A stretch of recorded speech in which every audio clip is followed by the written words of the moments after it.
Hello, crafty friends, and welcome back. I am playing along today with Mixed Media Mayhem, and we are using floral, texture paste, and metal. So I pulled out these two heritage photos, and I'm showing you that I actually used ChatGPT to basically make them clearer, like sharpen the image. And so I was trying to show you a close-up shot of the difference between the two, and it actually did a pretty good job of cleaning those up. So here I am. Those are pictures of my grandma and her sister. And I just thought they looked very pretty in their little coats outside. And I had actually just picked up this collection the other day at my local scrapbook store. And so it is the Simple Stories junk drawer. And I thought the florals and just the pretty colors worked really good with these photos here and with the prompts that I'm supposed to use today. So here I'm showing you that I have this super old, what was it, Petals and something, and it's says Sisters on it. I've had it forever, and so I decided to go ahead and use it for today's metal prompt, but it was a little too shiny, so I am taking my mushroom alcohol ink and adding it to the metal here, and really just trying to not really change the color ultimately, but just to make it less shiny. So I couldn't find my felt applicators, but I do eventually remember that I have these tiny little felt ink applicators, and so that worked really good. That actually worked the best to get a consistent look of that mushroom ink onto the metal there. And so I lay that off to the side to go ahead and dry while I'm doing everything else here. So you did see me tear off this piece of paper, and I am using some Distress Oxide Vintage Photo, and then I do decide eventually that I want to add a darker color, but I don't have very many oxides yet. That I was not going to buy any oxides, and then they started releasing the well, actually I had purchased 3 oxide colors. I thought, well, okay, I'll start my collection and just get a few at a time. So I had purchased 3 different colors, and then of course, yes, Ranger and Tim Holtz decided that they were finally able to come up with a design for the mini oxide cubes. And so now I will have a mixture of both mini ink pads as well as some bigger ones. So I am trying to keep track of which ones I have in the small and which ones I have in the big ones, and try and not overlap in those particular colors. So more to come on that, but here I did decide to use the vintage photo, but I do come in a little bit later and add just the regular distressed ink in, oh, ground espresso. There you go.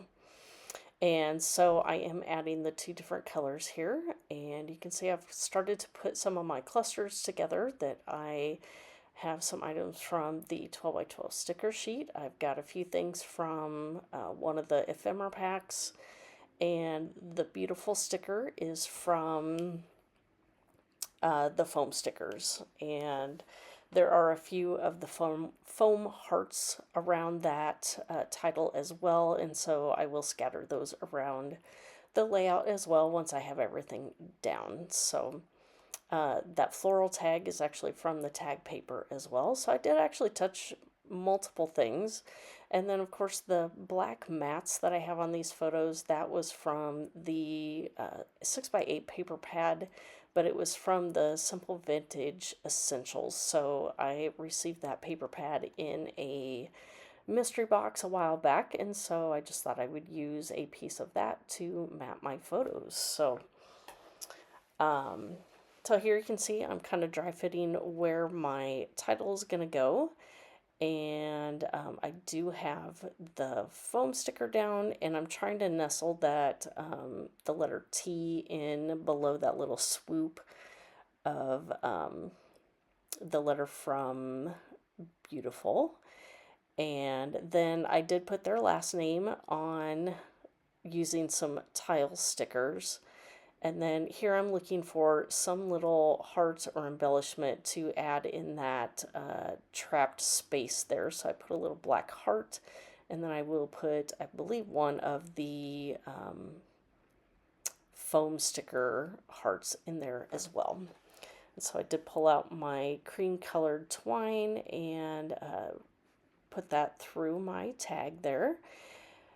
And so I have these two little stamps that just kind of used as layers underneath. That clipboard actually came from the sticker sheet.